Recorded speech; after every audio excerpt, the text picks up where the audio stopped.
কাবিননামায় কিন্তু সংসার করো না, ঠিক আছে? এটা আপনাদের যা ভালো লাগে তাই দিয়ে দিন, সমস্যা নেই। কাবিননামা নিয়ে আমার কিন্তু প্যারা নাই। কাবিন নিয়ে আপনার কোনো প্যারা নেই? কাবিন ছাড়া পাইনি। মানে কলমা ছাড়া?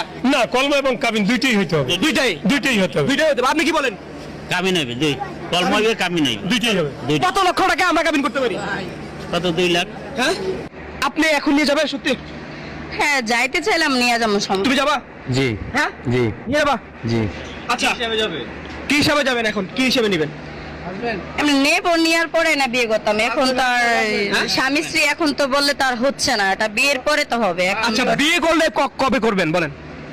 বিয়ে করব, এটা সপ্তাহখানি সময় লাগবে, সবকিছু গুছাইতে তো সপ্তাহখানি সময় লাগবে, তাই না? সপ্তাহখানি? হ্যাঁ। সেই পর্যন্ত ছেলেটা কি কমলাপুরে থাকবে নাকি আপনি নিয়ে আপনার বাসা থাকবে?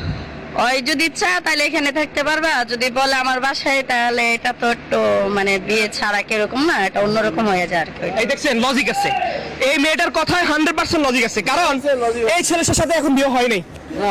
একটা বিয়ে করতে হলে অবশ্যই কিছুদিন সময় লাগে। হ্যাঁ, আমরা দেখি। আচ্ছা, তুমি কি এখন যাবা নাকি এখানে থাকবা? উনি যদি নিয়ে যেতে চায় তাহলে আমি যাব। না, বিয়ে তো হয় নাই। বিয়ে হয় না, ঠিক আছে। আমি যদি উনার যদি কোনো সমস্যা নাই তাহলে আমি যাব। উনার যদি সমস্যা তাহলে আমি কমলাপুর থাকবো। তাই? এখন আপনার মতামত কি? এখন তো বিয়ে ছাড়া তো আর বাসায় নেওয়া যাবে না। বিয়ের আগ পর্যন্ত ওর কয়টা দিন এখানে কষ্ট করতে হবে, তারপর সবকিছু গুছায় নিয়ে যাবো আর কি। আচ্ছা, যাই হোক।